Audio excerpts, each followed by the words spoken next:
a los bacilos gram negativos? Así como en términos generales.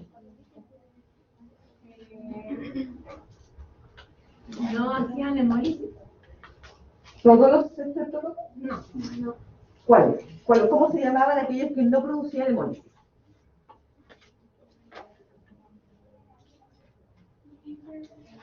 ¿O cuáles son los estreptos más importantes clínicamente? No, el aureus es, adelante, es estático. Ya. Vimos estreptococos alfa hemolítico, beta hemolítico y gamma hemolítico. ¿Cuáles son los que no producen hemólisis? Esa pregunta es prueba, por ejemplo. ¿Perdón? Gamma hemolítico. ¿Y algún ejemplo de algún microorganismo que sea gamma hemolítico, que sea en estrepto y que sea clínicamente importante? ¿Perdón?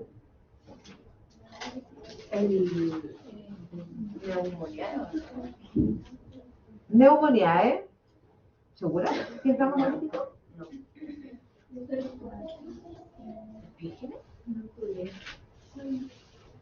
Tampoco. Eso es importante que estudien, que puedan diferenciar dentro de los estreptococos, que son varios, cuáles son gamma hemolíticos, cuáles son beta y cuáles son alfa. Y cuáles son clínicamente importantes, porque lo que ustedes tienen que aprender es lo que pasa en la clínica. Yo no les voy a pasar un microorganismo que ustedes no lo vayan a ver nunca, porque no tiene sentido. Solamente las bacterias que son clínicamente importantes. Vamos a pasar hoy día, perdón. ¿Cuál era entonces el estreptococo clínicamente importante? Está el Streptococcus viridans, Agalactiae, Pneumoniae. Esos son los 3 estreptococos que son clínicamente importantes para ustedes. Ustedes van a encontrar pacientes con estreptococos, van a encontrar resistencia antibiótica. ¿Los estreptococos son resistentes a la penicilina? No. Ninguno. Hasta el 1 de abril del 2022 no ha aparecido ninguna cepa de estreptococos que sea resistente a penicilina. El día que aparezca, vamos a morir todos. No nos vamos a morir, pero va a ser grave, porque la penicilina se supone que todos los estreptos son sensibles. Entonces, ustedes tienen una enfermedad por un estreptococo, neumonía, por ejemplo. El tratamiento podría ser una penicilina intramuscular, y eso sería todo. Se supone que no hay ningún estrepto resistente a la penicilina. Se supone, hasta el día de hoy. Hoy día vamos a ver otro tipo de bacterias que producen otro tipo de enfermedades. Si ustedes recuerdan, cuando hablamos de las cocáceas gram positivas, las cocáceas gram positivas, como los estáfilos y los estreptos, producen ciertas enfermedades. Impétigo, amigdalitis, neumonía, enfermedades infecciones del tracto urinario, intoxicación alimentaria. Eso es como en general enfermedades respiratorias, las enfermedades que producen las cocáceas gram positivas. Pero los bacilos gram negativos tienen otro tipo de enfermedades, producen otro tipo de enfermedades. Si ustedes, yo les digo, bacilos gram negativos, ¿cuál sería la característica principal que ustedes me podrían mencionar de este tipo de bacterias? Que son largos y que son de otro color, ¿cierto? Si son bacilos gram negativos, la tinción de gram, ¿con cuál de los dos reactivos? Recuerden que la tinción de gram tiene 3 reactivos. Está violeta, Lugol, que el Lugol no es un colorante, un mordiente para fijar la muestra, y al final safranina. Si en los bacilos gram negativos son de color rosado, ese color lo toman por la safranina, por el último reactivo que va en la tinción de gram. Rosado. Por eso se ven rosados al microscopio. Además, son más largos porque son bacilos, ¿cierto? Por lo tanto, la primera característica de estas bacterias es que son bacilos gram negativos. ¿Como cuáles? ¿Cuáles ustedes han escuchado que sean bacilo gram negativos? La Escherichia coli, que es la más conocida. Sí, el Helicobacter pylori también es un bacilo gram negativo. La diferencia está en que el Helicobacter pylori es una bacteria de muy difícil crecimiento. No es así la Escherichia coli. La Escherichia coli crece en cualquier medio de cultivo, no requiere medios de cultivo altamente nutricionales, uno corriente como un silvestre sirve. La Escherichia coli crece en cualquier parte, en cualquier medio de cultivo. ¿Es la más común? No, no es la más común. Lo que pasa es que la Escherichia coli es parte de la flora intestinal. Sí. Y como es parte de la flora intestinal, puede infectar el tracto urinario, sobre todo en mujeres, por una cosa anatómica. Los hombres tienen menos frecuencia de infecciones del tracto urinario. Es más difícil que se contagien, o que se infecten, no que se contagien. En cambio, las mujeres sí tienen mayor frecuencia de ictus, en términos generales, desde que nacen hasta que mueren. Entonces, vamos a ver cuáles son las características de los bacilos gram negativos. La primera hora vamos a ver este PPT, hacemos un break de 10 minutos con un café y volvemos con bacilos gram negativos no fermentados. Entonces, aquí tenemos una foto, obviamente que no es una foto real, pero es que ustedes ven un bacilo de color rosado, ¿cierto? Para que uno haga la diferencia que es gram negativo. Y tiene unos pelitos aquí. ¿Se acuerdan cómo se llaman? Flagelos. ¿Segura? Fimbrias, porque el flagelo está en uno de los extremos de la bacteria y permite la movilización. En cambio, las fimbrias permiten la adhesión al tejido, la adhesión a las células, depende de dónde esté la bacteria. Pero el flagelo le permite la movilidad. Y la mayoría de los bacilos gram negativos son móviles. ¿Cómo se clasifican? Y se llaman, la otra forma de llamarlas son enterobacterias. Porque producen enfermedades entéricas. Muy bien. Por eso se llaman enterobacterias. ¿De qué le llamaríamos enfermedad entérica? A las enfermedades del sistema digestivo. Ya, enfermedad del sistema digestivo, ¿cierto? Dentro de ellas tenemos patógenos oportunistas. ¿A qué le llamamos patógenos oportunistas? Que están esperando el momento. El momento adecuado para atacar. Entonces, por eso es que tenemos la principal y el número 1, Escherichia coli. Porque ustedes, todos los que están aquí, incluida la profesora, tenemos Escherichia coli como parte de nuestra flora normal. Ahora, por alguna razón, baja defensa, una enfermedad de base, una deformidad anatómica o una cercanía anatómica, va a permitir que nosotros nos infectemos, por ejemplo, con Escherichia coli en el tracto urinario y tengamos una ictus. Klebsiella, como en términos generales, Enterobacter, Serratia y Proteus. Todas son enterobacterias, gram negativas. Y los patógenos verdaderos para el hombre, ¿cuáles son los patógenos verdaderos? O patógenos, que son siempre patógenos. ¿Qué quiere decir que sean siempre patógenos? Que lo van a infectar con alguna enfermedad. Que uno se infecte y produce enfermedad. O sea, si usted se enferma, usted me va a decir, pero por estar Escherichia coli, ¿qué es esto? Que resulta que la Escherichia coli tiene muchas subespecies. Hay enteropatógena, enteromolítica, enterotérica, enteromorrágica, hay 5. 5 tipos de la misma familia, pero que tienen diferencias en sus características metabólicas. Por lo tanto, si usted se infecta con una Escherichia coli enteropatógena, usted va a tener una enfermedad entérica. Si usted se enferma con Shigella, le va a dar una gastroenteritis importante. Salmonela, lo mismo. Si usted se infecta con salmonela, le va a dar una enfermedad, una gastroenteritis, no va a pasar desapercibida. Va a tener infección, va a tener vómitos, náusea, fiebre, etc. Y la Yersinia, también enfermedad patógena. Siempre va a ser, es una bacteria que siempre produce enfermedad. ¿Eso también la Yersinia va a producir gastroenteritis? Sí.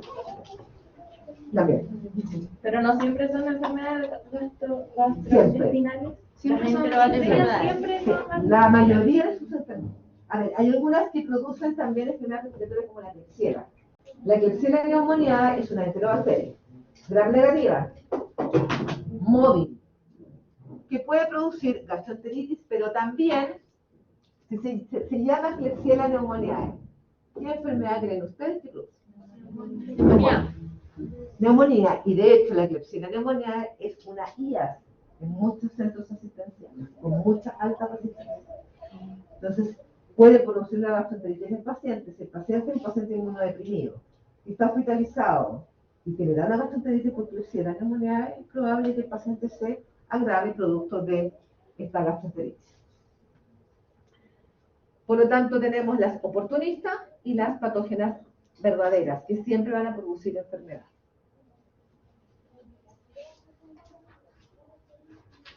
Características morfológicas. Primero, son bacilos. Morfológicamente, su forma es un bacilo. Por lo tanto, es un poquito más grande que una cocacia. Además, es gram negativa. Si es gram negativa, ¿qué característica tiene la pared? Pregunta prueba también.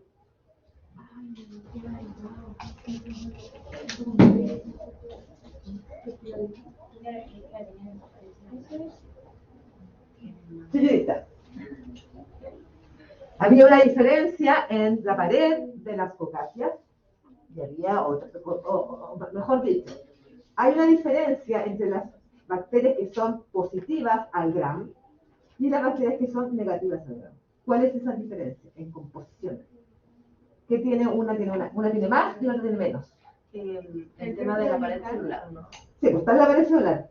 El péptido glicano. El péptido glicano, exactamente. El péptido glicano, que es parte de la pared celular, es la que permite diferenciar entre una bacteria positiva al gram, y se ve de qué color, si es positiva, morada, ¿cierto? Porque se tiñe con el cristal violeta, por eso morada. En cambio, hay otros que tienen otra constitución de péptido glicano, por lo tanto, se tiñen de color rosado gracias a la safranina. Dentro de ellas están las mismas que estaban anteriormente: Escherichia, Shigella, Salmonella, Enterobacter, Klebsiella, Serratia, Proteus, Morganella. Este tipo de bacterias fermentan una amplia variedad de carbohidratos, por lo tanto son fermentadores de todo tipo de glucosa. Glucosa, lactosa, sacarosa, cualquier carbohidrato en el cual nosotros pongamos una enterobacteria, la bacterobacteria va a fermentar el azúcar. Por lo tanto, son bacterias fermentadoras de carbohidratos. Poseen una estructura antigénica compleja y producen toxinas y otros factores de virulencia. Cuando yo hablo de una estructura antigénica compleja, ¿a qué creen ustedes que me refiero? Son resistentes a... Es como difícil reconocerlas como antígenos. O sea, como... Sí, no. Sí, como antígenos, sí. Nosotros lo reconocemos como antígenos. Pero no va por ahí. Porque dice, posee una estructura antigénica compleja. ¿Qué es lo que nosotros vemos como antígeno de un microorganismo? En este caso, las bacterias. ¿Las proteínas? ¿Dónde están? En la pared, ¿cierto? Las bacilos gram negativos, estructuralmente en su pared, son mucho más complejos que las cocáceas. Tienen mayor cantidad de proteínas, por lo tanto, a eso se refiere con una estructura antigénica compleja, porque tienen muchos antígenos en su pared. Y eso hace que nosotros reaccionemos, o nuestro sistema inmune reaccione frente a estos antígenos. O sea que cuando es reconocido, nuestro sistema inmune actúa de forma como más agresiva, por así decirlo, ¿no? No, lo que pasa es que, lo que quiero decir esto es que tiene muchos antígenos en superficie. Por lo tanto, el sistema inmune tiene que reconocer varios para poder atacar a la bacteria. Y además producen toxinas y otros factores de virulencia. Como por ejemplo, el flagelo, siendo una estructura que le da movilidad a la bacteria, también produce o es un factor de virulencia. ¿Y a qué le llamamos factor de virulencia?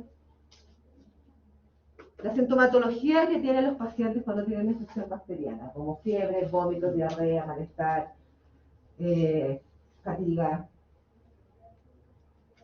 Esos factores de virulencia producen la sintomatología del paciente. Mientras la bacteria tenga mayores factores de virulencia, mayor sintomatología va a tener el paciente. ¿Ya? Por lo tanto, cuando usted se come ¿qué podemos comer? Que tenga mayonesa, que no sea completo. Unas papas fritas. Unas papas fritas con un aceite que lleva como 3 años ocupándose en la freidora, al cual usted le va a echar mayonesa, que es todo el día al sol, y además no cumple con la cadena de frío. es probable que se contamine con una salmonela, porque la salmonela no está dentro del huevo, la salmonela está en la cáscara del huevo. Por lo tanto, lo que hay que hacer es lavar el huevo y colocarlo dentro del refrigerador. Y de esa forma, cuando usted lo vaya a ocupar, no corre el riesgo de infectarse con una salmonela. Por eso pondría que lavar los huevos. Ni sabía que se lavan los huevos. Porque usted me decía, pero ¿dónde sale la salmonela? ¿Está en el huevo? ¿Dentro del huevo? No, está dentro del huevo. La salmonela, ustedes saben que los huevitos son los óvulos de la gallina, ¿cierto? ¿Y qué? ¿Por dónde elimina los óvulos la gallina? Vamos a entrar a una clase veterinaria, pero... Por el mismo parte donde se lo. Y además que los huevos cuando salen, no salen limpios como uno los ve en el supermercado. Salen llenos de deposiciones de la, o sea, no llenos, pero pueden contaminarse con deposiciones de la gallina. Y es ahí donde está la salmonela. Por lo tanto, si usted manipula un huevo que esté con mucha salmonela por fuera de la cáscara, usted puede, al hacer la mayonesa, que la mayonesa es huevo crudo, no lo vamos a cocer, ¿cierto? Es ahí donde se puede infectar la mayonesa con salmonela. Entonces, consume esa mayonesa y se infecta con salmonela. Pero no es el huevo el que tiene la salmonela, es la cáscara del huevo. Y si usted tiene una salmonela, usted va a tener una gastroenteritis, va a tener vómitos, diarrea, fiebre. Puede llegar hasta la hospitalización. Pues usted tiene una diarrea fulminante, donde tiene mucha pérdida de agua, va a pasar a paciente deshidratado y va a tener que ser hospitalizado. Y la deshidratación es lo más grave de una gastroenteritis. ¿Ya? Morfológicamente y tintorialmente o al microscopio. Bacilos o cocobacilos cortos, gram negativos, no esporulados, no producen esporas, ninguna de ellas. Mótiles o móviles, que se llaman flagelos perítricos, o no, algunos, porque no todas las enterobacterias tienen flagelos, la gran mayoría, pero no todas. De un 100% de enterobacterias, el 90% tiene flagelo, un 10% no lo tiene. Algunos tienen una cápsula que es como un film que produce la misma bacteria, que la protege de los antibióticos y la protege de la... Porque usted tiene que pensar, si la bacteria es un microorganismo, la bacteria quiere crecer, la bacteria quiere reproducirse, la bacteria quiere alimentarse. Por lo tanto, se va a defender del medio ambiente donde está. Y las cápsulas, la cápsula, en lo que es correcto, permite justamente eso, proteger a la bacteria. Por lo tanto, es una barrera de resistencia de la bacteria frente a cualquier tipo de antibiótico, por ejemplo, o de tratamiento que nosotros queramos para eliminar la bacteria. Y tiene los pilis, también llamados fimbrias. Las fimbrias son lo mismo que los pilis, por si acaso. Por lo tanto, si yo le pregunto por fimbrias en la prueba, usted tiene que hacer la relación con los pilis, que es exactamente lo mismo. ¿Y esto qué le permite a la bacteria? ¿A qué le ayuda? A la adherencia. No es para que se mueva, es para la adherencia. Lo que hace que se mueva la bacteria es el flagelo. ¿Cómo la adherencia, profe? La adherencia al tejido, la adherencia al tracto. ¿A que se pega y como que se queda ahí? Exacto, porque la bacteria necesita estar en un ambiente donde pueda reproducirse y alimentarse. Y para eso necesita estar en un ambiente que sea propicio, y estas fimbrias le ayudan a adherirse a ese ambiente propicio para poder producir la infección. Claro. Cosa que no tienen las cocáceas. Las cocáceas no tienen fimbrias. Las cocáceas producen otro tipo de estructura o otro tipo de moléculas, como las enzimas, por ejemplo, que son la mayor factor de virulencia que tienen. Las toxinas hacen que el paciente produzca, por ejemplo, tenga fiebre. En cambio, acá las enterobacterias tienen otras estructuras en su pared que hacen que nosotros lo veamos como antígenos. Y ese es el factor de virulencia. Las fimbrias, el flagelo, la cápsula, hacen que la enterobacteria produzca la sintomatología que producen los pacientes. Y esos son los factores de virulencia. Bacilos gram negativos dotados de motilidad por flagelos crecen en condiciones aerobias y anaerobias, fermentan glucosa y con frecuencia producen gas. También fermentan lactosa. Es decir, pueden fermentar cualquier tipo de carbohidrato. Y nosotros cuando yo hablo de nosotros me refiero al laboratorio, cuando nosotros queremos llegar al nombre de la bacteria, porque lo importante es nombre y apellido. Siempre. Nombre y apellido. Klebsiella pneumoniae, Proteus mirabilis, Staphylococcus aureus, tiene que ser nombre y apellido de la bacteria. Y además lo que se entrega es el antibiótico, ¿cierto? Que es la resistencia antibiótica. Para que yo pueda llegar al nombre de la bacteria, para saber realmente qué bacteria es, yo necesito hacer pruebas metabólicas, ¿cierto? El metabolismo de la bacteria me va a decir a mí cómo se comporta la bacteria. Si consume azúcar, si produce gas, si produce ácido sulfídrico, por ejemplo. En el caso de los Staphylococcus aureus, ¿qué características eran súper importantes que era parte de su metabolismo? Que eran solo los Staphylococcus aureus. Tiene una prueba bioquímica que yo les mencioné que se hace en el laboratorio. Exactamente, gracias señorita, coagulasa positiva. Esa prueba que se hace en el laboratorio es una prueba que tiene relación o que habla del metabolismo de la bacteria. Acá, en los bacilos gram negativos, lo que se hace en el laboratorio es el metabolismo bioquímico de la bacteria. ¿Qué es lo que come? ¿De dónde consume oxígeno CO2? Si produce gas o no produce gas. Si produce ácido sulfídrico o no produce ácido sulfídrico. Porque los bacilos gram negativos no son hemolíticos, por ejemplo, pero tienen otras características. Y una de ellas es fermentar la glucosa. Por lo tanto, si yo ya sé de antemano que las bacterias gram negativas fermentan glucosa, ¿qué prueba bioquímica le voy a hacer? Ver si fermentan glucosa. Y para eso hay medios especiales donde uno coloca la muestra, ¿cierto? Y ve si la bacteria fermenta la glucosa, y al fermentar la glucosa produce un viraje en los medios de cultivo. Si ustedes se han fijado, los medios de cultivo son de colores, la mayoría. Y son de colores justamente para eso, porque hay pruebas bioquímicas que se reflejan al cambiar el color del cultivo. Tienen la capacidad de virar. Por ejemplo, la salmonela. La salmonela tiene una particularidad, que es capaz de producir ácido sulfídrico. Y el ácido sulfídrico en las colonias se ve negro. Entonces, cuando hay salmonela, uno encuentra colonias negras. Y uno dice, ¿quién produce ácido sulfídrico? La salmonela. Como sabemos que la salmonela hay un montón, uno tiene que definir qué salmonela es tifi, paratifi, A, B, C, D, no sé cuánto. Pero ya yo sé de antemano que es una salmonela, porque produce ácido sulfídrico. La Escherichia coli no produce ácido sulfídrico, el Proteus tampoco, la Klebsiella tampoco, la Serratia tampoco. La única enterobacteria que produce ácido sulfídrico es la salmonela. Por lo tanto, si yo encuentro una colonia negra en un medio de cultivo para bacilos gram negativos, ya tengo una característica de la bacteria, que es productora de ácido sulfídrico. El gas, ¿cómo uno puede ver si una bacteria produce gas? Hay unos medios de cultivo que llevan el tubo de ensayo. Entonces el medio de cultivo adentro está de este tubo de ensayo estéril, tapado con algodón. Uno coloca la muestra de este tubo, que es de color rojo, y si la bacteria fermenta glucosa y además produce gas, el medio de cultivo cambia a amarillo. Por lo tanto, yo ya sé que es fermentador de glucosa, porque viró amarillo.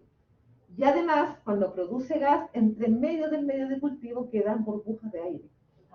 Entonces uno, de las 24 horas, siempre uno cuando hace una prueba de bacterias, uno tiene que incubar la muestra, porque uno tiene que hacer que crezca la bacteria para ver cómo se comporta.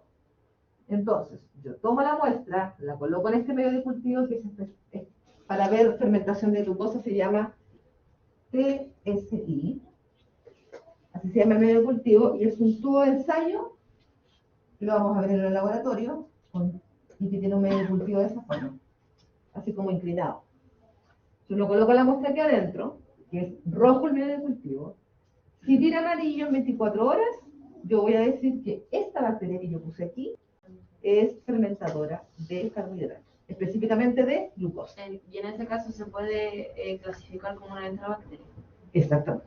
Y además, si yo entre medio de este color amarillento veo burbujas de aire, pienso y puedo concluir también que es la La bacteria es productora de gas.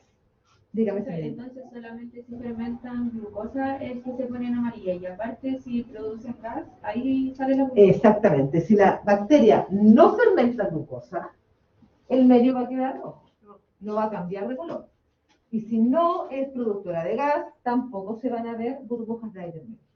Y en ese caso no se pueden clasificar como... No, si se clasifican como bacilos negativos no fermentadores, que nos vamos a ver después de la otra. Ah, ya.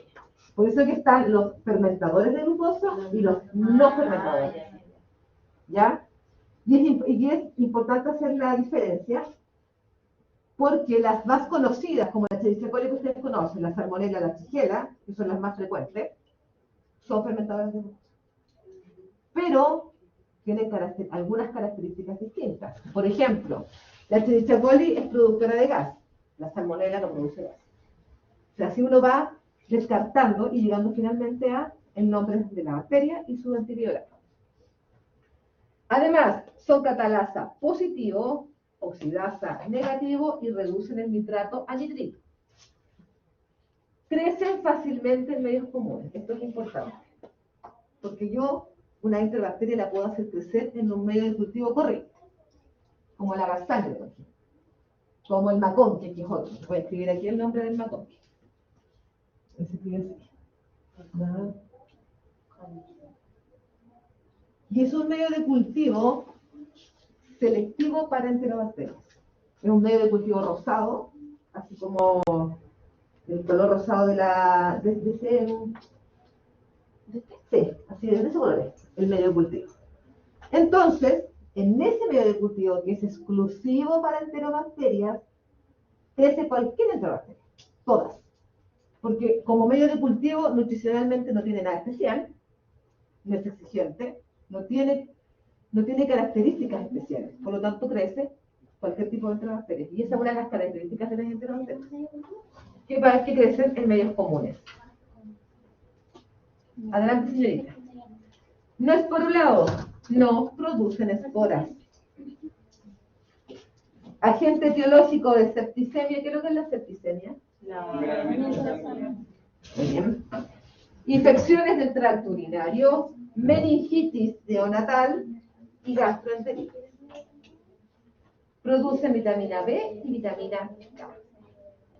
Esas son las enfermedades que producen más frecuentemente las enterobacterias. Gastroenteritis, meningitis neonatal, porque si la embarazada tiene una infección en el tracto, o sea, en su vagina, por una enterobacteria, en el momento del parto, el bebé se va a infectar. Por lo tanto, el bebé va a nacer con una meningitis neonatal. Y en ese caso, profe, ¿cuál es la bacteria que le puede provocar meningitis? ¿La Escherichia o es otra? Puede ser Klebsiella pneumoniae también. Ah, ya. La Escherichia coli es poco frecuente que produzca meningitis. La Klebsiella es más frecuente que produzca meningitis en pacientes neonatales, pacientes recién nacidos, en realidad. Y las infecciones del tracto urinario, que en su mayoría, el 95% de las infecciones del tracto urinario en mujeres son por Escherichia coli. ¿Y cuál es el? Y la causa más frecuente es la contaminación. Es decir, del ano puede pasar todas las bacterias por arrastre a la vagina, a la uretra específicamente, y a la uretra, no a la vagina, a la uretra, y de esa forma el tracto urinario se infecta. Y como la bacteria además se mueve, puede subir por el tracto urinario y llegar a infectar vejiga, uréteres y en el caso más grave, riñones. ¿Ya? Y la septicemia, que es en pacientes obviamente que están hospitalizados y que tienen alguna enfermedad de base. Porque además, la mayoría de las IAs son enterobacterias. La Klebsiella pneumoniae, la Escherichia coli, el Enterobacter. Esas tres son las que producen más IAs dentro de los centros asistenciales. La Klebsiella pneumoniae es cosa seria, porque además es frecuente la neumonía en pacientes con ventilación mecánica, por Klebsiella pneumoniae. Y la Klebsiella pneumoniae, como la mayoría de las bacterias que producen IAS, es altamente resistente, para variar. Entonces, de 8 antibióticos que nosotros probemos en el antibiograma, perfectamente la bacteria puede ser resistente a 6. Y tener solamente el médico 2 opciones de antibióticos. Y eso ustedes lo van a ver con frecuencia cuando estén trabajando, cuando ¿Y empiecen la a bacteria resistente solamente se ve como en la muestra, lo ves en el globo médico, o se ve cuando empiezan a darle tratamiento al paciente y no se cura? O sea, el antibiograma es un análisis que se hace justamente para entregarle la información al médico de qué antibiótico le puede dar al paciente para ser efectivo, se supone, y lo que no le debiera hacer nada al paciente. Ahora, hay médicos que antes de tener el antibiograma empiezan con el tratamiento antibiótico. Y resulta que a mitad del tratamiento les lleva el informe y el antibiótico que le estaban dando es resistente. Entonces tienen que cambiar el tratamiento. Y eso pasa. No, yo creo que más de alguno aquí ha ido al médico y tiene una amigdalitis o una infección urinaria y le da antibiótico antes de tener el antibiótico. Y eso pasa mucho porque los médicos se adelantan a la información que uno les da porque uno ya sabe a priori más o menos cómo es la resistencia antibiótica. Dígame, señorita. Entonces, ¿los cálculos renales igual se producen con el No, los cálculos renales se producen por la calcificación de cristales de calcio, por ejemplo, de cristales de fosfato que se producen por la alimentación. Cuando un paciente, por ejemplo, tiene una ingesta importante de carnes rojas, se producen cristales de calcio. Y esos cristales se empiezan a solidificar y producen calcio. Y esos cálculos son los que se encuentran en el ureter y empiezan a bajar y el paciente se muere de dolor. Es por este tipo de cosas. Ahora, si uno tiene cálculos, si tiene cálculo y además le dan infección urinaria, ahí es un poquito más complicado, porque usted con el cálculo está obstruyendo la salida de la orina. Por lo tanto, eso puede aumentar la infección urinaria. La infección urinaria, además, cuando está la sintomatología muy parecida, la única forma de saber si es cálculo o es infección urinaria es hacer un examen. Yo le tomo una muestra de orina al paciente, ¿cierto? Y esta muestra la llevo a siembra, a laboratorio de microbiología. Si hay bacterias en la muestra de orina, yo puedo concluir que es una infección del tracto urinario. Pero si yo no veo bacterias y el paciente tiene la orina hematúrica, es decir, tiene eliminación de sangre, puede ser que tenga cálculos urinarios. Porque los cálculos, al ir bajando por los uréteres, producen sangramiento. Y es por eso que el pipí sale con sangre. Pero también, cuando uno tiene una infección urinaria, también puede producirse hematuria. Y es por la inflamación del tracto urinario.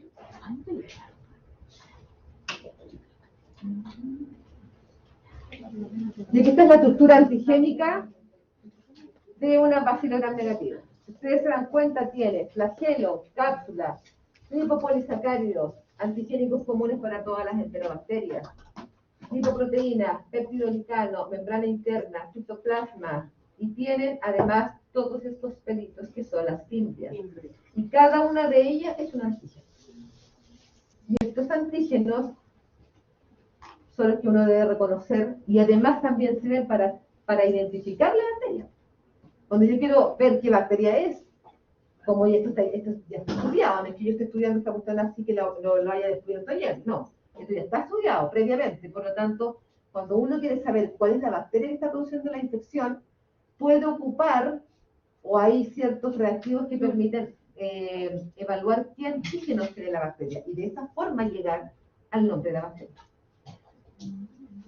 Tienen antígeno capsular, es decir, están en la cápsula, antígeno somático, es decir, el antígeno está dentro del citoplasma de la célula, y que tiene una constitución polisacárida. ¿Qué significa esa polisacárida?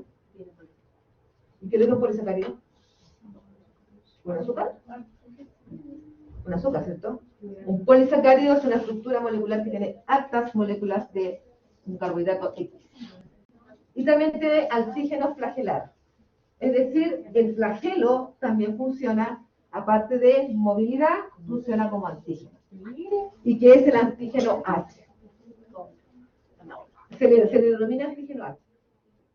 Antígenos menores como proteínas de membrana y fimbrias.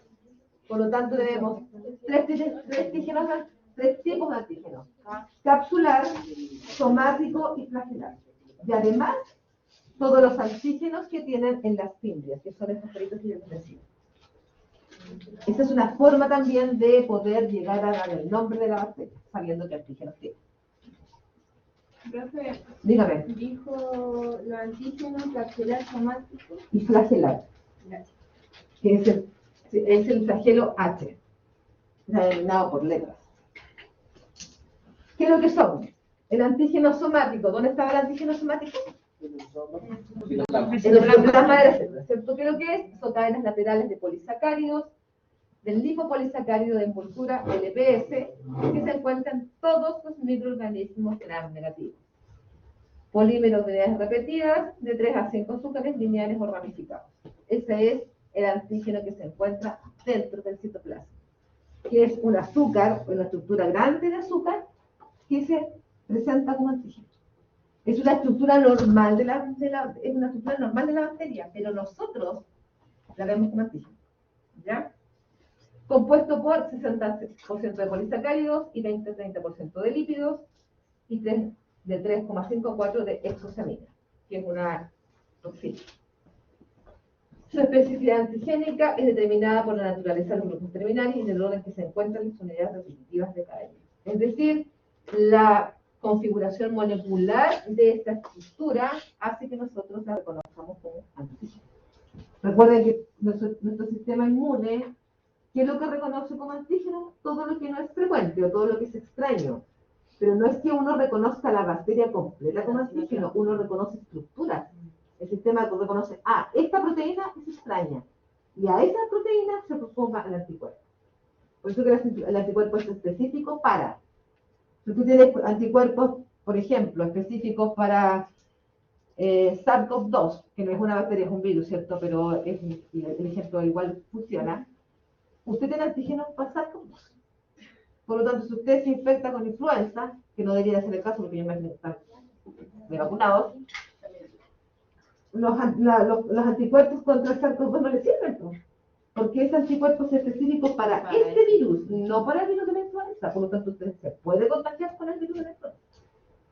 Acá con las bacterias ocurre lo mismo. Yo produzco anticuerpos, pero frente a una estructura particular de la bacteria, no a toda la bacteria completa.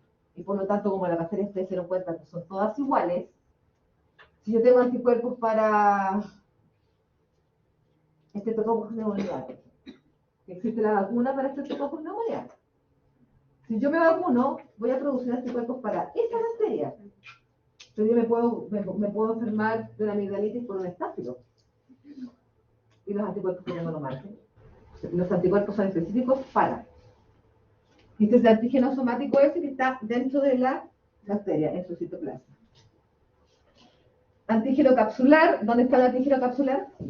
En la cápsula, ¿cierto? La bacteria también es un polisacárido. ¿Y quiénes tienen esta cápsula o quiénes tienen este antígeno en particular? La Escherichia coli y la Klebsiella. No todas las bacterias la tienen. Y la capa mucosa, la salmonela y antígeno BI, que es el antígeno de la salmonela. Y esa capa mucosa es la que yo les decía que es como un film que hace la bacteria, que produce la bacteria, y esto la hace mayor, la protección a la bacteria. Antígeno flagelar, ¿dónde estaba el antígeno flagelar? En el flagelo. En este caso son proteínas, acá son azúcares, en este caso son proteínas, y son termoestables, es decir, permiten o tienen cierto rango de temperatura en el cual el flagelo sigue estando activo. No se desconfigura, porque una proteína a alta temperatura, ¿qué le pasa? Se desnaturaliza, ¿cierto? Cuando ustedes cuecen un huevo, el huevo pasa de un estado de gelatinoso a un estado sólido, y eso es porque se desnaturaliza la proteína del huevo. Acá, como cualquier otra proteína, a ciertas temperaturas es estable. Yo aumento mucho la temperatura en la forma molecular de la proteína también. Y acá está el mismo dibujo que el anterior. Entonces tenemos antígeno somático, azúcares, una molécula grande de azúcar. Antígeno flagelar, que es una proteína, que no es un azúcar. y antígeno capsular, que son también azúcares. Patogenia. Cápsula. ¿Qué le proporciona la cápsula a la bacteria? Proporciona propiedades antifagocitarias. ¿Qué significa antifagocitario? Que sea difícil comérsela, ¿cierto? Porque dentro de los glóbulos blancos que tenemos, hay algunos que tienen la función específica de fagocitar. Y esta cápsula le proporciona a la célula protección, por lo tanto, es más difícil fagocitar. Pili proporciona adherencia, toxinas, endotoxina, lípido A, gram negativas, produce síntomas de fiebre, leucopenia. ¿Qué significa la leucopenia? No me sé. ¿La anemia? No. Leucopenia.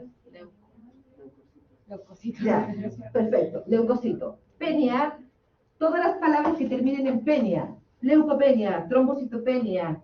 Eritropenia es disminución de esa línea celular. Leucopenia, disminución de glóbulos blancos. Hemorragia capilar, hipotensión y colapso respiratorio. Endotoxinas producidas por las enterobacterias. Enterotoxinas afectan al aparato gastrointestinal, pueden producir diarrea y las más conocidas son Escherichia coli, Salmonella y Shigella. Un tipo de diarrea bien particular, maloliente, acuosa, verdosa, mucosa. Este tipo de diarrea produce las infecciones gastrointestinales por una bacteria, que además es una diarrea que dura más de 24 horas.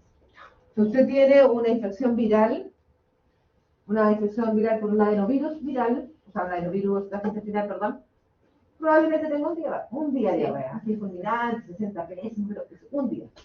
Acá no es un día, puede ser 24, 48, 32 horas. Por eso que el paciente se deshidrata. Y por eso que el paciente va a llegar a la urgencia. Y usted lo primero que va a tener que hacer es colocarle suero. Porque si no, el paciente se va a ir con el gatito por allá arriba, va a tener mala circulación, porque al perder agua, la sangre se vuelve más densa. Por lo tanto, pierde la fluidez en el sistema circulatorio. Entonces, por eso es que lo primero que hacen cuando ustedes llegan, ¿qué es lo que hacen las enfermeras? Suero. Y es por eso. Lo más grave de una gastroenteritis es la deshidratación. Y estas bacterias producen una gran deshidratación. Para que ustedes van a terminar odiando todo lo que es bacterias, hongos, parásitos. Sí, pero no me tienen que odiar a mí porque la microbiología es así. Pero es tenía. Modo de transmisión. ¿Cómo usted se va a contagiar con una enterobacteria? Infecciones nosocomiales, que son infecciones que se dan dentro de un mismo recinto, donde están las mismas personas, donde comparte una cierta cantidad de gente. Hospital, clínica, consultorio, CEFAM, penitenciaría, hogar de ancianos, hogar de niños, etc.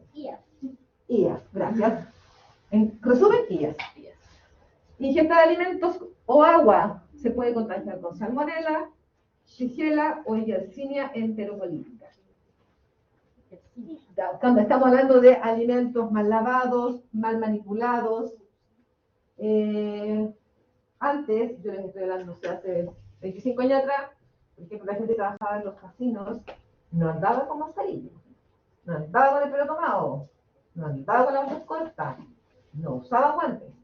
Ahora, los casinos, la gente que manipula alimentos, debiera andar pelo tomado, mascarilla, guantes, porque ustedes saben, estamos llenos de bacterias. Obvio que yo puedo contagiar los alimentos si no tengo la precaución de lavarme las manos o el agua. Por lo tanto, si usted no tiene el cuidado de lavar sus alimentos, se puede contagiar por una enfermedad. O comer alimentos. ¿Qué alimentos se lavan antes de...? Todos. Pero, por ejemplo, Dicen que se lo van con cloro. el pollo también. Sí. ¿O no? Es que el pollo, a ver, en el caso del pollo, porque vamos a ver ahora el pollo, como si usted se come un trozo de carne cruda de pollo, probablemente se pueda contagiar con una bacteria si la carne no estuvo en refrigeración, tuvo una mala conservación. Ya. Por eso que uno conserva los alimentos a cierta temperatura, porque esto previene la proliferación de microorganismos. Pero si usted no tiene los recursos, estoy suponiendo, no tiene los recursos para tener su comida dentro del refrigerador, no tiene agua potable, no tiene alcantarillado, obviamente que la frecuencia de enfermedades va a aumentar. Los alimentos se debieran lavar todos, porque usted no sabe quién los manipuló, si ese es el problema. Porque yo puedo ir al supermercado, comprar una lechuga, que viene bien conservadita, y una bolsita bien bonita, pero no sabe quién manipuló la lechuga. Hay que lavarle igual. Manifestación gastrointestinal, diarrea, y dependiendo de la invasión tenemos la bacteria se adhiere a la mucosa de la célula epitelial, pero no penetra, la bacteria libera la exotoxina y esta penetra en las células. Produce pérdida de electrolitos y muerte celular. Diarrea acuosa sin fiebre. Ejemplo, Escherichia coli enterotoxigénica y Vibrio cólera. El Vibrio cólera es otra enterobacteria que también produce gastroenteritis. ¿Dónde encontramos el Vibrio cólera? ¿Dónde han escuchado ustedes que se puede? ¿Dónde más? ¿Vidrio? El Vibrio cólera, sí. En los mariscos. ¿En qué? En los mariscos. Mariscos. Por eso es que los mariscos no se debieran comer crudos. No se debiera.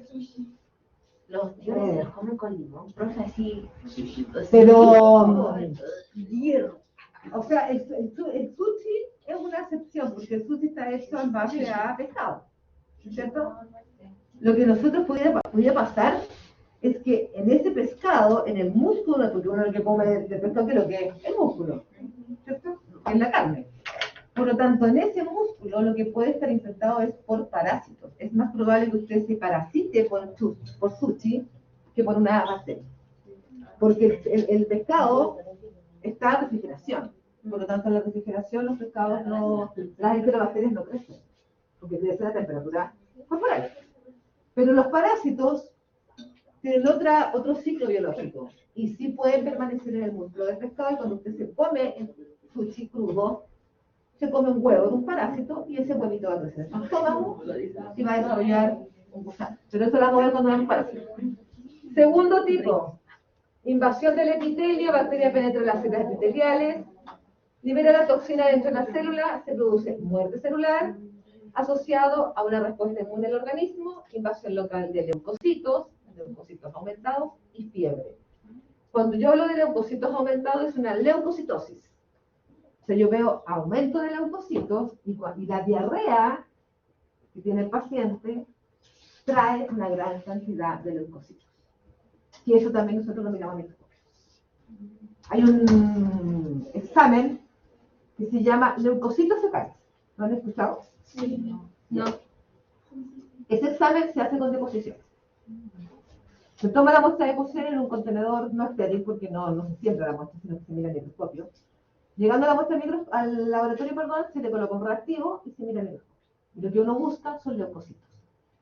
Si yo veo una gran cantidad de leucocitos en esta deposición que está maloliente, mucosa, verde y diarreica, y puede estar hasta enteromorrágica, es decir, tenga algunos pintitas rojitas por ahí porque está eliminando también sangre, yo puedo pensar que hay leucocitos. Y efectivamente, hay leucocitos. Gran cantidad de leucocitos. Y eso no es normal. En sus deposiciones normales no hay leucocitos. Cuando usted tiene una diarrea producto de una enterobacteria, usted, como el tracto gastrointestinal se inflama y está infectado, aumenta el número de leucocitos. Y esos leucocitos se eliminan por la deposición. Entonces el médico pide cultivo de caca, que es que cultivo de caca, pues eso es. El examen se llama coprocultivo, si yo creo que lo han escuchado. No se va a llamar caca cultivo, porque el nombre técnico es coprocultivo. Y este examen es para ver qué enterobacteria está produciendo, no qué enterobacteria, bórrense eso de la mente. ¿Qué bacteria está produciendo la enfermedad gastrointestinal? Profe, la colitis, lo entiende lo mismo. ¿Lo qué? La colitis. Sí, hay enterobacterias que también producen colitis. La colitis es una diarrea que produce una gran inflamación gastrointestinal. el tracto intestinal. Entonces, en este examen, que es una muestra de posiciones a cualquier hora del día, da lo mismo, aquí no hay un requerimiento especial, a no ser que el paciente esté con antibiótico. Si el paciente está con antibiótico y ustedes toman esta muestra, a mí la muestra no me va a servir, porque la bacteria no va a crecer, porque usted está con antibiótico. Entonces, para esto, el paciente no debiera estar con antibióticos. Y de esa forma, yo voy a encontrar la bacteria productora de la infección. No. No es necesario el ayuno, no es necesario que sea la primera caca a la mañana, no Solo es que no esté con solo que el paciente no esté con antibióticos. entonces, cualquier caca del día. Cualquier caca del día se toma en un medio de transporte especial que lo vamos a ver en el laboratorio. Se lleva al laboratorio y yo tendría que hacer un análisis de esa caca. Y además, se va a tomar el otro examen que es complementario a este, que se llama leucocitos fetales. No, es muy bacán porque son todas las hediondas. Sí. Entonces, lo que yo voy a hacer, por un lado, les voy a dar la información al médico de qué bacteria está produciendo la infección gastrointestinal, cuál es el antibiograma, y de forma complementaria le voy a decir que hay presencia de gran cantidad de leucocitos fetales en la caca. Y eso el médico lo posiciona y tiene mayor información a esta infección, o esta diarrea, o esta infección gastrointestinal producida por esta bacteria, este es el antibiograma, y los leucocitos fetales complementan esta información. Por lo tanto, son exámenes complementarios. Tercer tipo. La bacteria invade los ganglios y pasa a la sangre, que eso se llama como cuando hay bacterias en la sangre. O bacteremia. Se produce dolor abdominal, diarrea con lepos y sangre, la invasión es más profunda, síntomas de fiebre, dolor de cabeza, leucocitosis y sepsis. Ejemplo, salmonella, yersinia y campylobacter, que es otra enterobacteria. Y las otras infecciones que no son gastrointestinales se adhieren en los hospitales en pacientes debilitados que han desarrollado resistencia frente a los antibióticos de hospital. Por ejemplo, las IAS. Y que es más frecuente en infecciones urinarias, neumonía y en algunos casos de enfermedades, o sea, pacientes que tienen escaras mal cuidadas o úlceras por presión también. Este tipo de lesiones también pueden ser infectadas por una enterobacteria.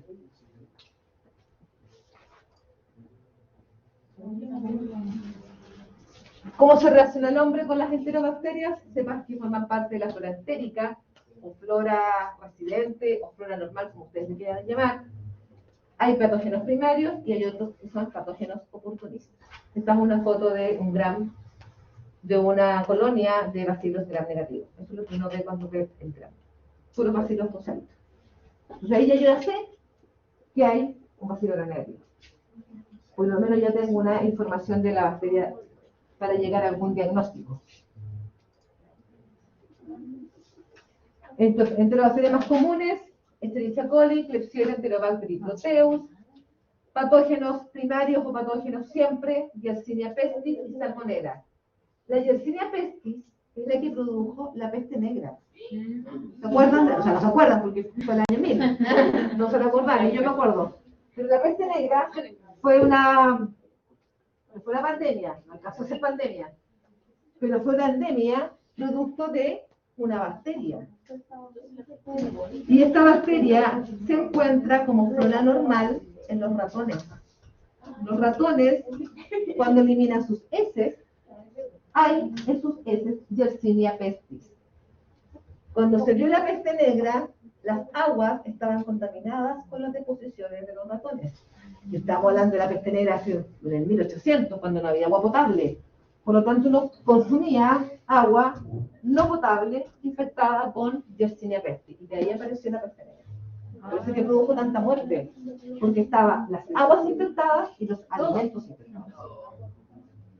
Ahora se supone que está erradicada. Solamente produce enfermedad en países pobres. Más pobres que Chile. Enteritis, Escherichia coli, Salmonella, Escherichia, infecciones urinarias, la primera, la que lleva la batuta aquí, en Escherichia coli. Luego, Klebsiella pneumoniae, y por último Proteus mirabilis. Estos son los 3 microorganismos más frecuentes de ITU. De los 3, el más complicado para tratar es la Klebsiella, que tiene gran resistencia. El Escherichia coli. Profe, ¿y la Klebsiella neumonía no puede producir? ¿No puede qué? ¿No puede producir neumonía? Sí, también. También. También. Ah, ya. De hecho, produce neumonía. Ah, ya. Ahí viene el nombre. El problema de esta Klebsiella es que tiene alta resistencia a antibióticos, entonces es mejor tener, es mucho mejor pronóstico tener una ITU por coli que por una Klebsiella. Ahora, el problema está en que las mujeres que tienen infecciones urinarias a repetición empiezan con sintomatología y solas se automedican. Y en un momento llega que el Escherichia coli tampoco va a ser altamente resistente. Entonces la amoxicilina no va a servir, el ciprofloxacino tampoco, la nitrofurantoína menos. Vamos a ver que la ceftriaxona tampoco, no sé, tiene que ser casi de 4ª generación. Otras infecciones por enterobacterias, enfermedades respiratorias y heridas infectadas. Y los más frecuentes de infecciones nosocomiales, Enterobacter, Serratia y Escherichia coli también. La Escherichia coli, si ustedes se dan cuenta, está presente en todas partes. Por eso es una de las bacterias más estudiadas, porque se encuentra en muchas partes. ¿Menos en qué? En las El diagnóstico microbiológico, ¿cómo se hace? Si yo tengo un paciente con una bacteremia o se sospecha de una septicemia, usted va a tener que tomar una muestra de hemocultivo. ¿Cuál es la muestra? Sangre, ¿cierto? Sí. En el laboratorio vamos a hablar de cómo se toma la muestra, cuáles son los requerimientos, cuáles son las características, cuál es el medio, etc. Pero aquí la muestra es sangre. Cuando hay enteritis o gastroenteritis, la muestra ¿cuál va a ser? Este. Por lo tanto, el examen se llama coprocultivo. Cultivo caca. Si tenemos una ITU, ¿cuál es la muestra más representativa? Orina. El examen se llama urocultivo. En infecciones de heridas o abscesos, primero se aísla el paciente. Eso lo van a tener ustedes cuando vean el ramo de guía, no me acuerdo cómo se llama. Lo van a ver los diferentes tipos de aislamiento, dependiendo de lo que tenga el paciente. No es lo mismo que una paciente tenga tuberculosis, que es por el Mycobacterium tuberculosis, que tiene ciertas características, a que tenga, por ejemplo, una infección gastroenterítica por una Escherichia coli. No es lo mismo. El aislamiento es distinto.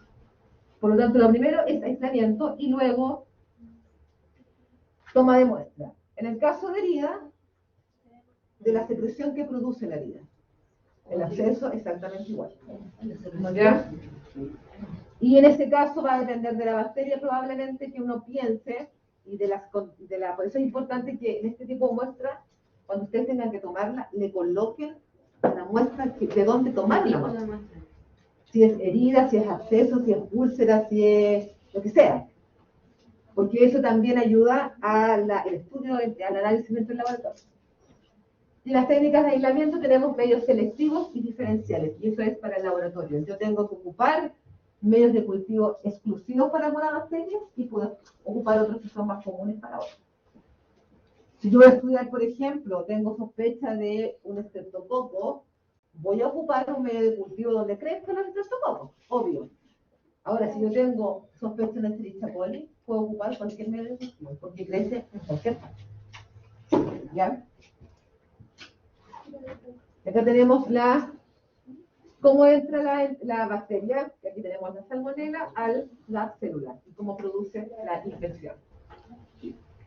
La salmonela, uno la menciona más porque la gente la conoce más. No quiero decir que todas las infecciones gastrointestinales son producidas por salmonela. La gente la relaciona mejor con las infecciones gastrointestinales, pero no es la más frecuente. Usted puede ir a un matrimonio y se puede infectar por un estáfilo, no por una salmonela. Porque el estáfilo, ¿dónde está el estáfilo? ¿Dónde está el estáfilo? Como es parte de la flora normal del estáfilo, ¿no?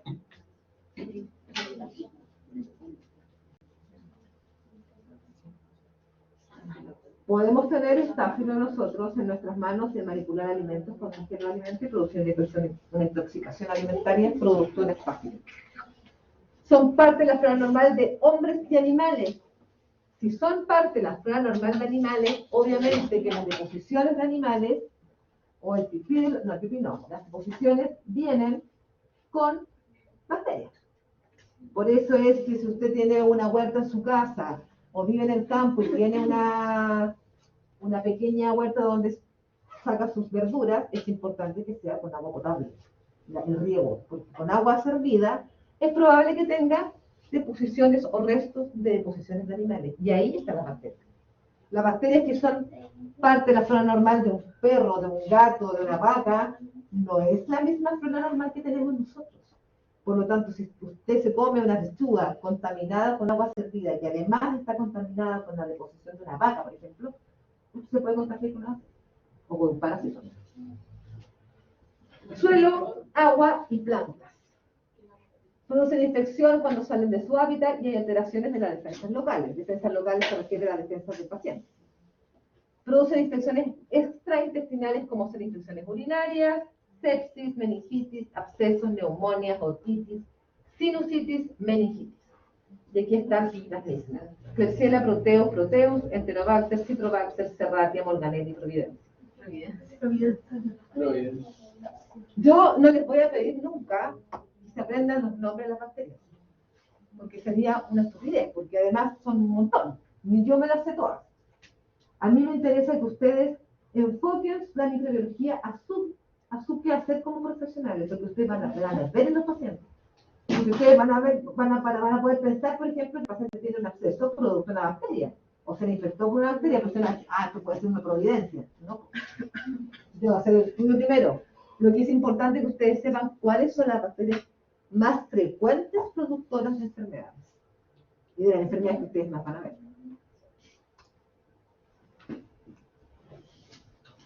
Las enteropatogénicas no forman parte de la flora normal y su presencia en la muestra es indicativa de infección.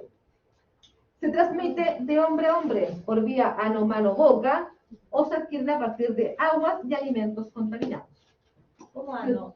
Si usted tiene un paciente, supongamos, por una infección gastrointestinal producto de una Klebsiella, y el paciente no tiene muy buenos hábitos de limpieza, puede perfectamente ir al baño, limpiarse y quedar con las manos sucias. Y de esa forma pasar de una mano a otra, a usted misma, por ejemplo, que lo va a atender como enfermera, y contagiar al paciente.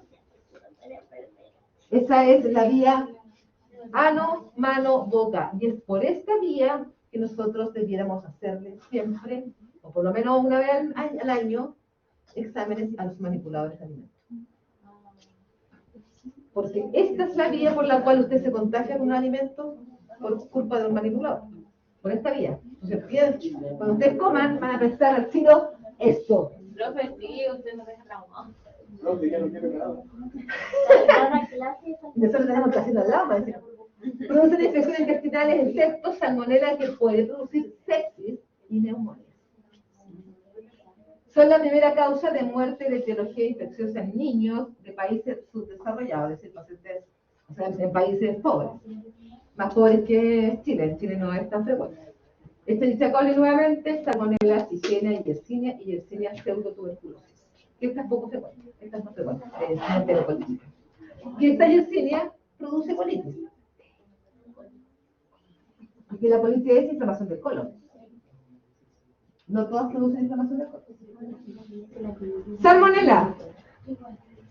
Se han descrito más de 1500 serotipos, es decir, así como ustedes son, no sé cuántos alumnos son en la escuela de enfermería, cada alumno de la escuela de enfermería es una salmonella.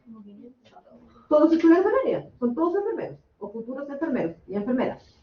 Pero cada uno tiene un apellido distinto. Acá ocurre lo mismo. Son 1500 salmonellas, 1500 alumnos de enfermería, pero cada uno tiene un nombre y apellido. Por lo tanto, hay 1500 salmonellas diferentes. Altas. Por eso es que yo no le voy a preguntar cuál es el serotipo 35. Da lo mismo. Lo importante es saber qué es lo que es qué tipo de bacteria es y qué tipo de enfermedad produce. Eso es importante. El género consiste en una sola especie en 7 subgrupos. Epidemiología. Se encuentra prácticamente en todos los animales como parte de su flora residente. Algunos serotipos son Salmonella typhi y Paratyphi, que son las más frecuentes, que están muy adaptados al hombre y no causan enfermedad en otros huéspedes. Es decir, solamente causan enfermedad en nosotros. Si un gato tiene salmonella, no le va a producir enfermedad a nosotros. Porque dice que los días Además, más.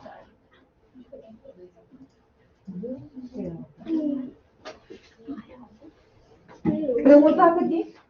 ¿Vamos bien o vamos más o menos? Bien,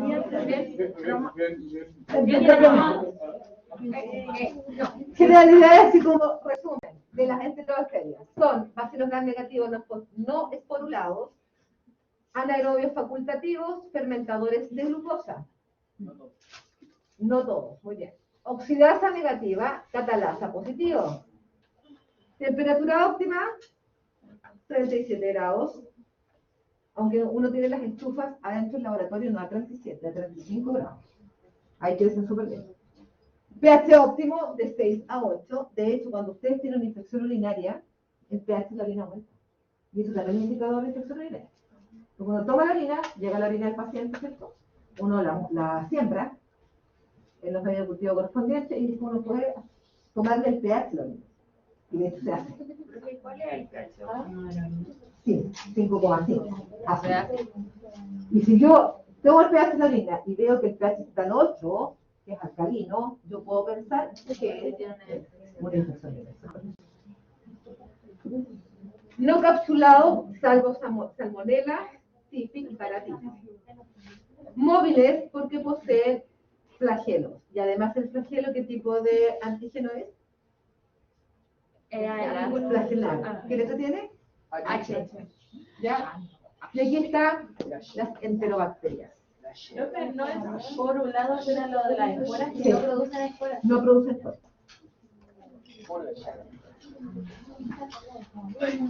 Y acá tenemos la salmonelosis. ¿Adivinen quién la descubrió? Daniel Salmón. De ahí viene el nombre, salmonela. De hecho, muchas cosas en salud tienen el nombre de quien las descubrió. Si ustedes han notado, pues. Síntomas: calambres, sensibilidad y dolor abdominal, diarrea, náuseas, vómito, fiebre, escalofríos y dolor muscular. La incubación de 6 a 72 horas. Es decir, usted puede comerse un completo al desayuno infectado con salmonela y en la noche va a estar con todo. Y el tratamiento, obviamente, que es antibiótico. ¿Cuál antibiótico? Va a depender de la bacteria. Yo no le puedo decir, el tratamiento es amoxicilina, o el tratamiento es ceftriaxona o acitromicina. No lo puedo decir previamente, porque tengo que hacer el antibiograma. Todos los antibióticos terminan en ino. No todos. Los de las familias, dentro de las familias, sí. Ya. Mayor incidencia en niños menores de 1 año y las infecciones son más graves en pacientes muy jóvenes o muy ancianos. Ambos extremos son, porque son pacientes de población de riesgo. Los niños son población de riesgo siempre, porque tienen menos defensa, y el otro extremo que son pacientes adultos mayores. Para el desarrollo de enfermedades por salmonella sintomáticas se necesita un inóculo grande, es decir, yo necesito una gran carga bacteriana para infectarme. Si usted se come ese mismo completo y resulta que tenía una sola salmonella, probablemente no le pase nada, porque además ustedes son jóvenes y son sanos. Pero si esa carga bacteriana es muy aumentada, usted va a tener infección. No es como el virus. Los virus, usted necesita un virus, un solo microorganismo para poder infectarse y ahí se empieza a reproducir. Acá no, con las bacterias es distinto, necesitamos una carga un poco más importante para producir enfermedad. Siempre que el paciente sea sano. Si el paciente no es sano, tiene enfermedad de base, la carga bacteriana puede ser baja y también produce infección. Si son oportunistas las bacterias, ¿cierto? La enfermedad se produce cuando el microorganismo se multiplica hasta concentraciones altas. tienen que estudiar en una clase. Yo les pasé un dibujo donde está el crecimiento bacteriano, que es una curva de Gauss, o sea, una campana de Gauss, que llega a un tope, ¿cierto? A un máximo de crecimiento y luego empieza a Disminuye por la medicación.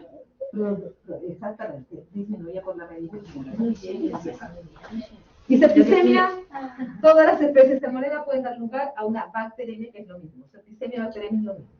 El riesgo de la bacteria por salmonela es más alto en pacientes pediátricos, geriátricos y con el síndrome de inmunodeficiencia adquirida. O cualquier paciente que tenga su sistema inmunológico deprimido. Porque puede ser una persona autoinmune. Un paciente que tenga una enfermedad autoinmune también puede tener su sistema inmunológico deprimido y puede fácilmente contagiarse con una enterobacteria. Escherichia coli.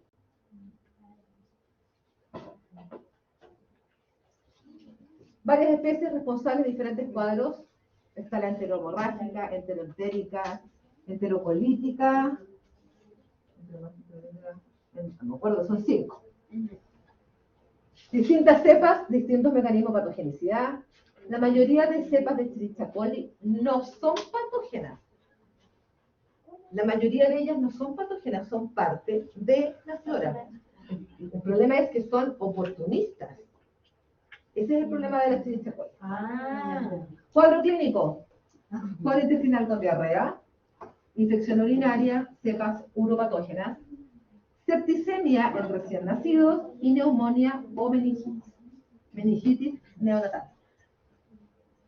¿Qué otra bacteria producía meningitis neonatal? Pregunta nueva también. Por ahí va. Pero entonces nos estoy hablando para hacer negativo. Muy bien, Streptococcus agalactiae. El Streptococcus agalactiae, recuerden que yo les mencioné que entre la semana 34 y 36 a todas las mujeres se le hace pesquisa de Streptococcus agalactiae. Si está infectada y no se trata, por el canal del parto el bebé se va a infectar y va a tener meningitis neonatal. De hecho, vimos un caso clínico.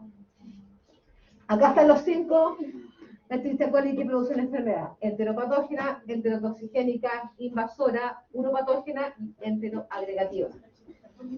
Poseen diferentes mecanismos de patogenicidad dependiendo de la colonización, enterotoxinas y citotoxinas. Y su acción local es la diarrea, ¿cierto? Y los efectos sistémicos dependiendo de la cepa. Efectos sistémicos puede ser septicemia o puede ser infección en otros órganos cercanos a donde está la infección primaria. Y aquí se supone que es una Escherichia coli, porque la Escherichia coli está demostrado que es flagelada, que se mueve. De hecho, cuando uno ve las orinas, llega esta orina con sospecha de un ITU, uno la siembra y luego mira unas gotitas de la orina al microscopio. Y uno ve la bacteria como se mueve. Y uno puede pensar que es una diagnóstico. Obtención de la muestra según el tipo de proceso. Si el paciente tiene una septicemia, la muestra, ¿qué es lo que va a hacer? Sangre.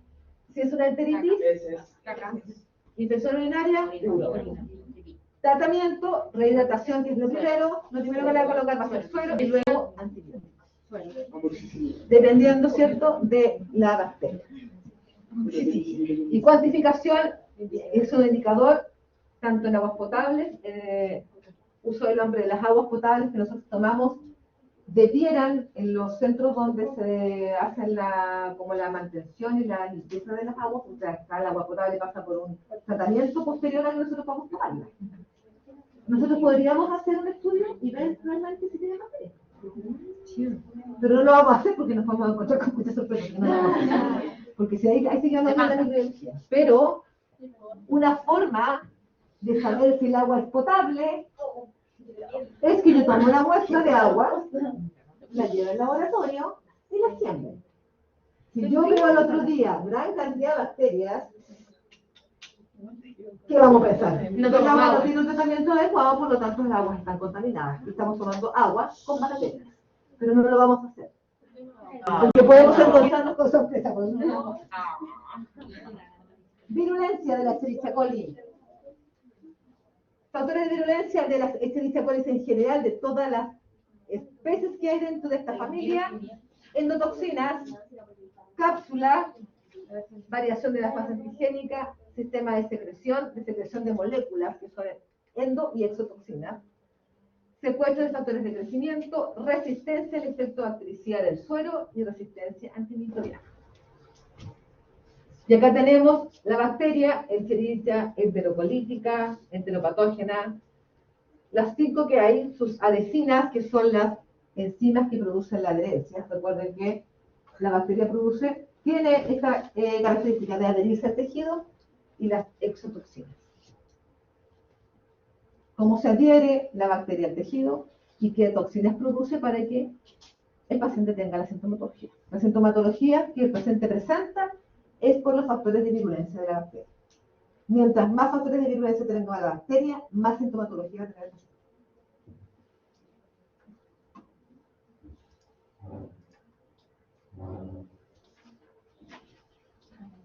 Diagnóstico de Escherichia coli productora de diarrea. ¿Cuál va a ser la muestra? ¿O el examen? Coprocultivo. Pruebas de identificación: aglutinación en lámina con antisueros. Esto, aglutinación en lámina con antisuero, es gracias a que, como ya sabemos que las bacterias tienen antígenos en su pared celular, hay empresas de diagnóstico que producen antisueros, es decir, antisueros comerciales que van a reaccionar con el antígeno. Por lo tanto, si el antisuero encuentra el antígeno, se va a aglutinar la muestra. Y yo puedo decir, esta bacteria tiene tal antígeno. ¿Me entienden? Antisuero A, antisuero B, C, D. O sea, si las salmonelas son 1500, podríamos tener antisuero 1500. Y yo podría enfrentar mi muestra a estos 1500 antisueros y ver cuál salmonela es. Así se hace la aglutinación en lámina. Yo enfrento mi bacteria que encontré en la muestra contra estos antisueros. ¿Y qué es lo que va a reaccionar ahí? El antisuero contra el antígeno. Se pegan y se aglutinan. Técnica de ELISA y sondas de ADN, que son técnicas de biología molecular.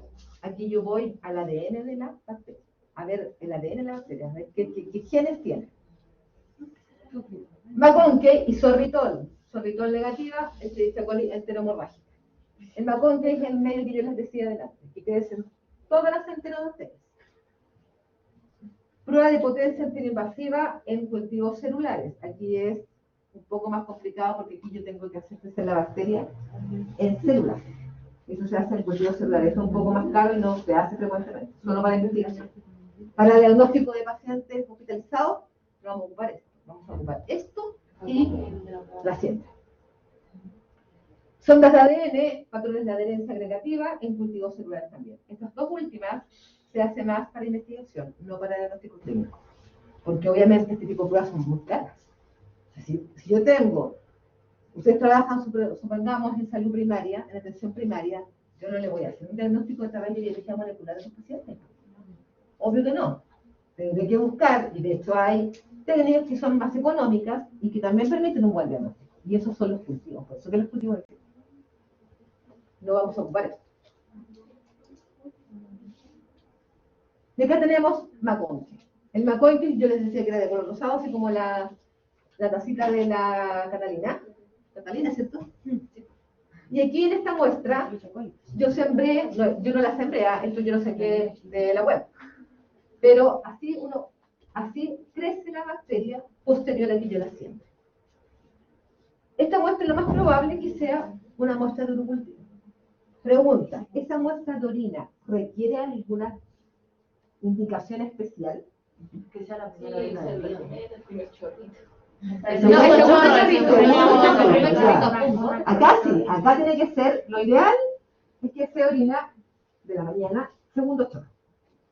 Ahora, si usted trabaja en urgencia y le llega una paciente a las 3 de la mañana con sintomatología referente o que eso se sospecha de la ictus, usted no le va a pedir al paciente que esperemos hasta las 8 de la mañana y se va a la primera orina de la mañana. No, obvio que no.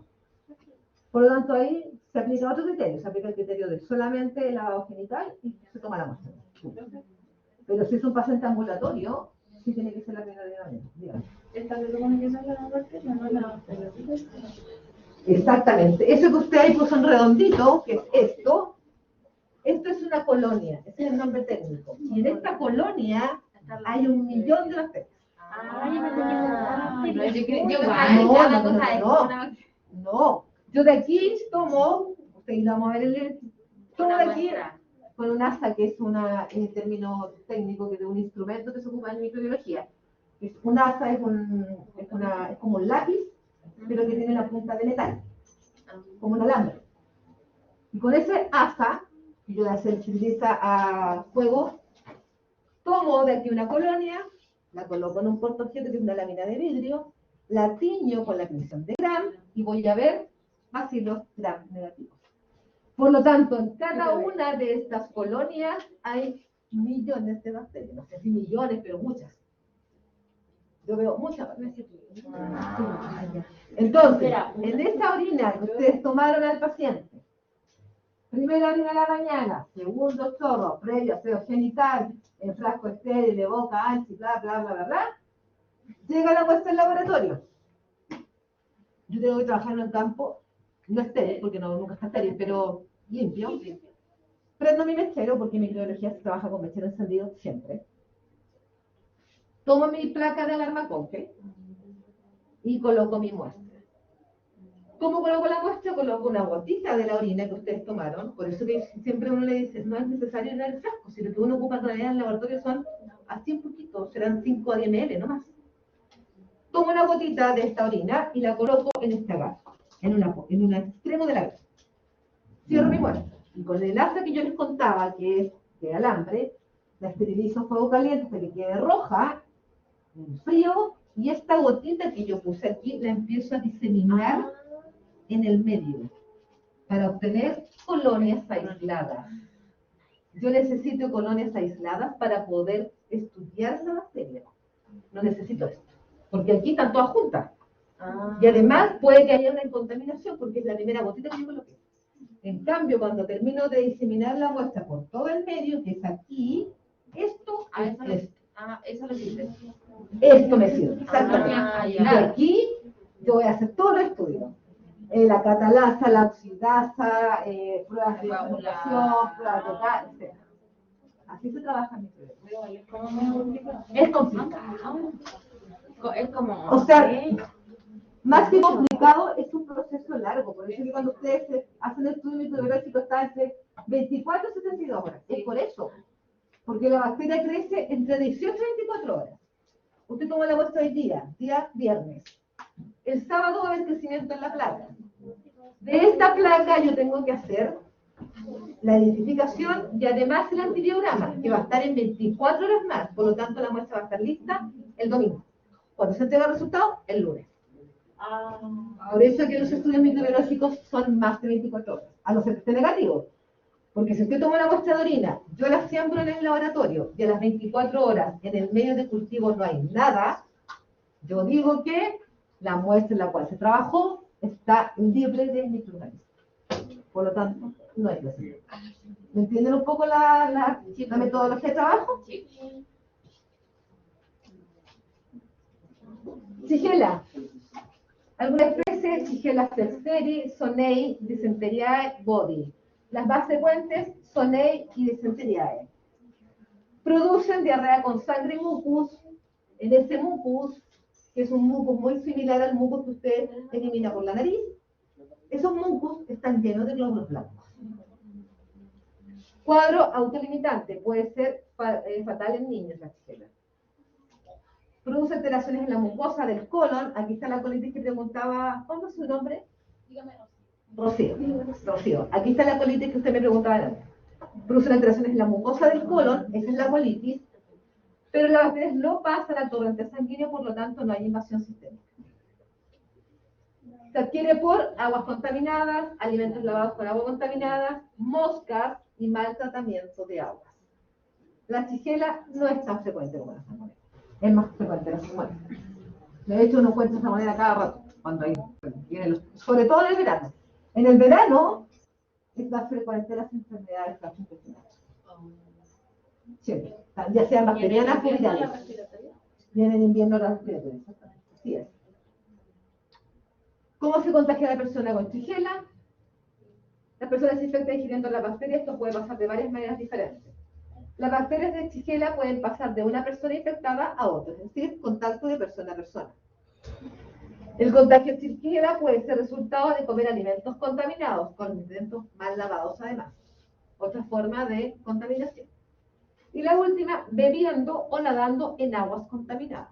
Cuando usted nada en alguna piscina por ahí, bueno, las piscinas no son contaminadas, pero una laguna o un estero, no sé, usted puede pensar que el agua está contaminada, se puede contagiar, porque uno de repente se toma un sorbo de agua cuando nada. ¿Te ahogaste en ese agua? Ahí se contagia. Por eso es que es más frecuente en niños. ¿Suelen tragar agua de la... Sí, pues los niños se suelen tragar agua de todas partes, entonces, obvio, pues. Patógeno exclusivamente humano. No vamos a encontrar Shigella ni en los gatos, ni en los perros, ni en las vacas, ni en los caballos. Solo en el hombre. Bacteria que puede causar infección gastrointestinal. Hay 4 grupos importantes, pero los 2 más importantes son Shigella sonei y Shigella dysenteriae. Por lo tanto, si usted tiene un paciente con Shigella, o es sonei o es dysenteriae. Las otras son muy poco frecuentes. No forma esporas. Puede producir colitis inflamatoria aguda, diarrea sanguinolenta, tenesmo y fiebre sobre 40 grados. ¿Qué es tenesmo? ¿Qué es tenesmo?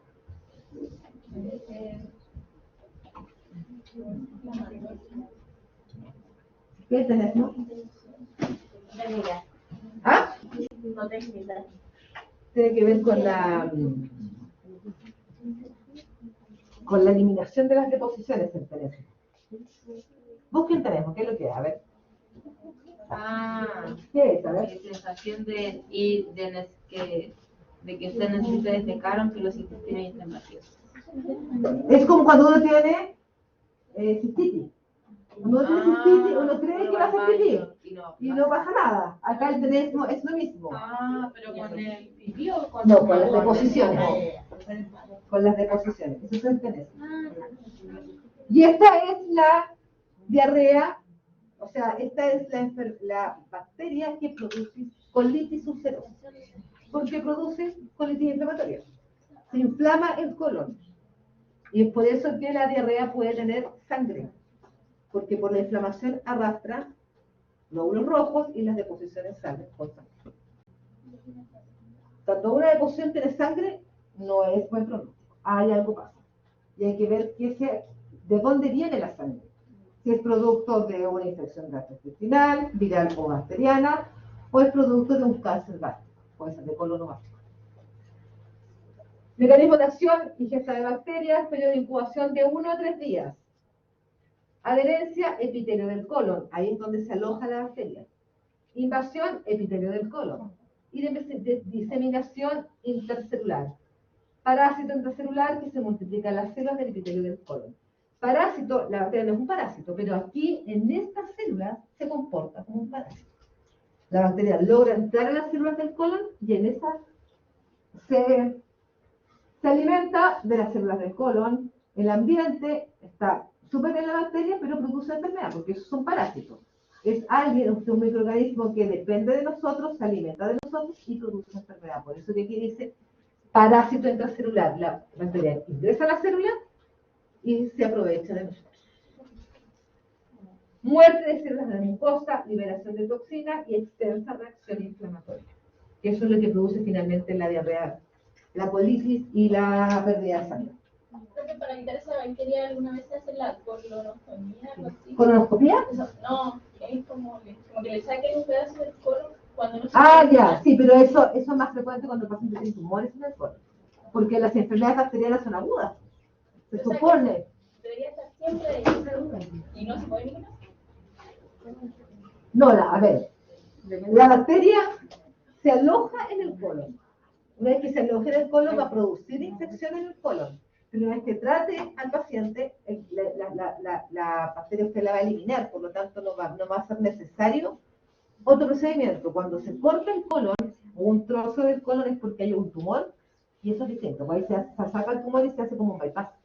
Pero acá no, las enfermedades bacterianas son siempre agudas, en lo mejor de los casos.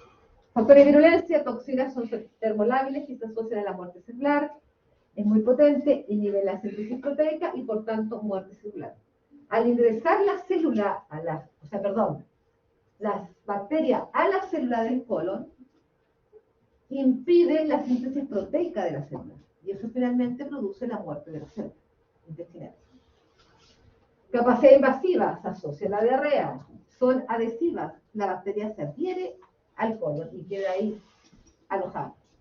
Ingresan por vía oral, la dosis infectiva es muy baja, del orden de 10 a 100 bacterias, o sea, se traga 11 bacterias de Shigella y se va a enfermar. Llega al intestino delgado y allí producen la toxina. Después pasan al colon, donde penetran en las células epiteliales, se multiplican y producen diarrea mucosa, colitis y pérdida de sangre. Yersinia. El género incluye 3 especies: pestis, peste negra, enterocolítica y pseudotuberculosis. La más frecuente es enterocolítica. La Yersinia pestis está, en Chile por lo menos, está prácticamente erradicada. Pero esta no. Y esta qué bueno que esté erradicada, porque esta es parte normal de la zona de los ratones. Por eso es que uno tiene que tener cuidado con los ratones. Porque en las deposiciones los ratones eliminan Yersinia. Si usted se infecta el agua o se infecta algún alimento con estas deposiciones, usted se puede contagiar con Yersinia. Pero tener Yersinia pestis. Transmisión a través de pulgas parasitadas que pican a roedores, vía aérea con infección pulmonar y cuadro fatal. No hay en nuestro medio, no hay en Chile mayor cantidad de Yersinia, a no ser que sea Yersinia enterocolítica.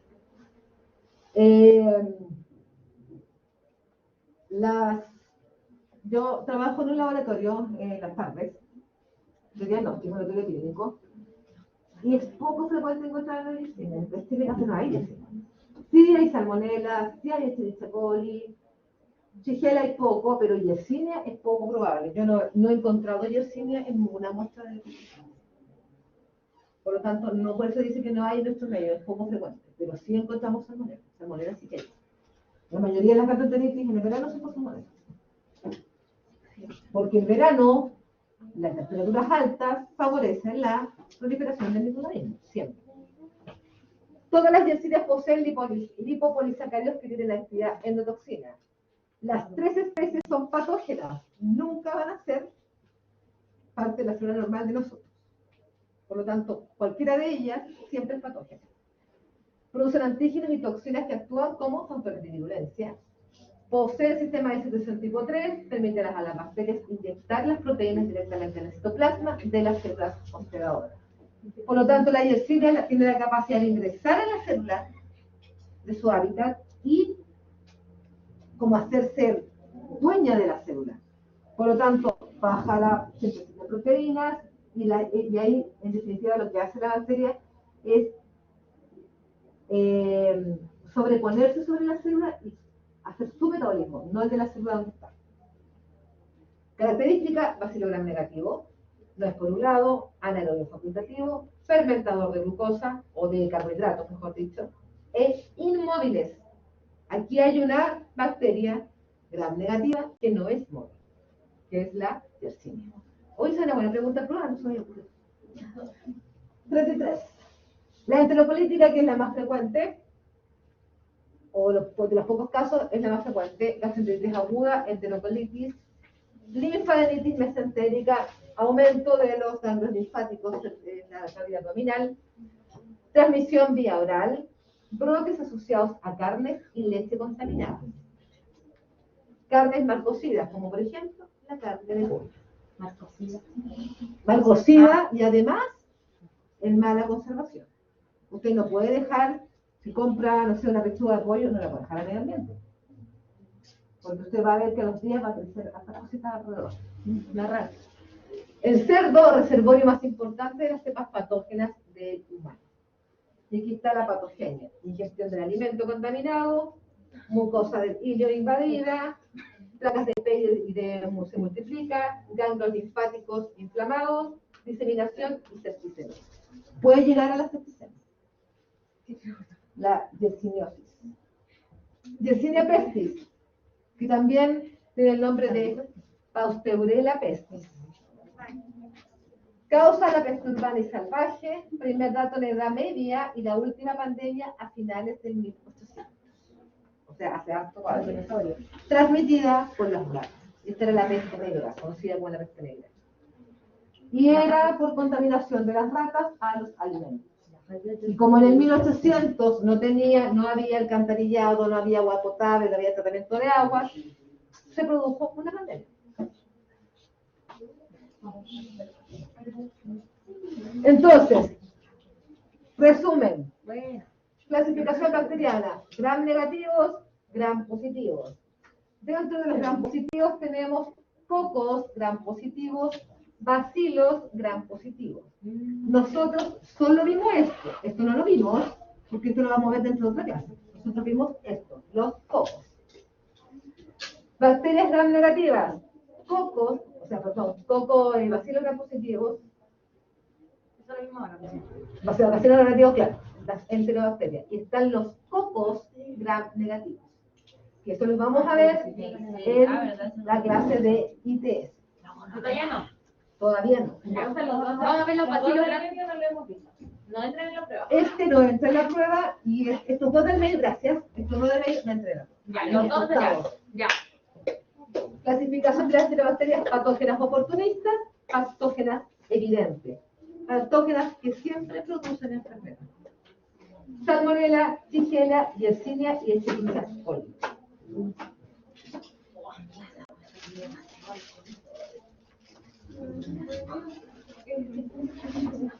Esta pregunta no la tomen en cuenta porque la vamos a ver en el laboratorio. Ya, y aquí está una bacteria, una enterobacteria así como común para todas. Break de 10 minutos. 10 minutos no. ¿Qué hora es? 18, a las 10:22. A las 10:30. El carrito no alcanzamos a Es que si no, después lo vamos a dejar para la segunda clase. Vamos a subir el tiro.